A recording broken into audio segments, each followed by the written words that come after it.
deputada Érica Cocói foi muito feliz na fala dela, né, como ela costuma ser, dizendo que o governo colocou o servidor público como um inimigo público. E veja bem que crime fazer isso. O nome é servidor público, é aquele que existe ali para servir o bem comum, para servir o coletivo. E a gente passou a ver o servidor público como aquele juiz que ganha 200 mil reais e não vai trabalhar e etc., que é um caso isolado no meio de tantos, mesmo no meio judiciário, onde você tem pessoas que dedicam uma vida inteira para passar por situações absolutamente duras, difíceis e etc., e a gente pega, não, aquele exemplo. A gente, quando fala em servidor público, não pensa no professor que ganha 2 mil reais para trabalhar numa zona de guerra e ensinar aquelas crianças que muitas vezes perderam os pais para o tráfico e a única esperança que eles têm é ter aquela educação deles. A gente não pensa nas enfermeiras que trabalham em condições subhumanas para tentar salvar vidas. Por que a gente não pensa nessas pessoas? Por causa de uma propaganda que existe tentando diminuir o tamanho do Estado. Só que tem dois problemas de você diminuir sem propósitos, de você diminuir sem um plano, de você diminuir com mentiras o tamanho do Estado. O primeiro é que a gente vive num dos países mais desiguais do mundo. E nesse país tão desigual, onde tem lugares que você precisa de 2 horas de canoa, 10 dias de barco para poder chegar, você fala o seguinte: é a iniciativa privada, é o livre mercado que vai fazer essas pessoas saírem das condições de desigualdade dela?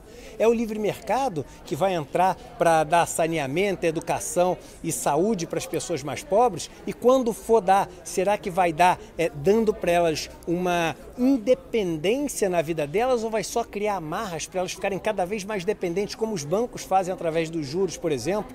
Um país que é cheio de escravos financeiros, pessoas que compram uma televisão, um sofá, gastam R$1.000, quando forem ver vão ter pago R$5.000 já de parcela e devem 40 mil e vão ter que trabalhar pro resto da vida para pagar juros de uma coisa que comprou.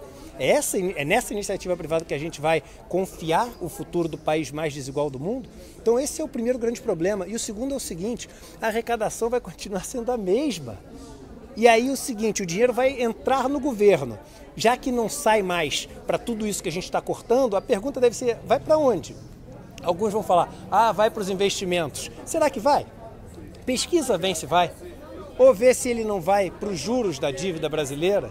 Se você somar o que a gente tem de custo de juros da dívida pública federal brasileira, mais as amortizações, é 1 trilhão por ano.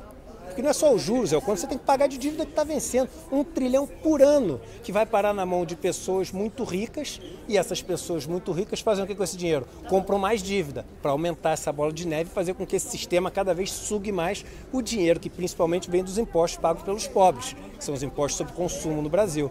E lembrando, servidores públicos são 12 milhões no Brasil e que dividem um bolo de pouco mais de 700 bilhões de reais. Estou incluindo tudo aqui: militares, civis, federais, municipais, estaduais.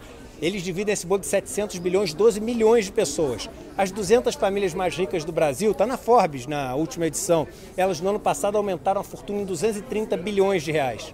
Um grupo que é 60 mil vezes menor em tamanho e que ganhou 3 vezes menos só. Quem são os verdadeiros vilões do Brasil?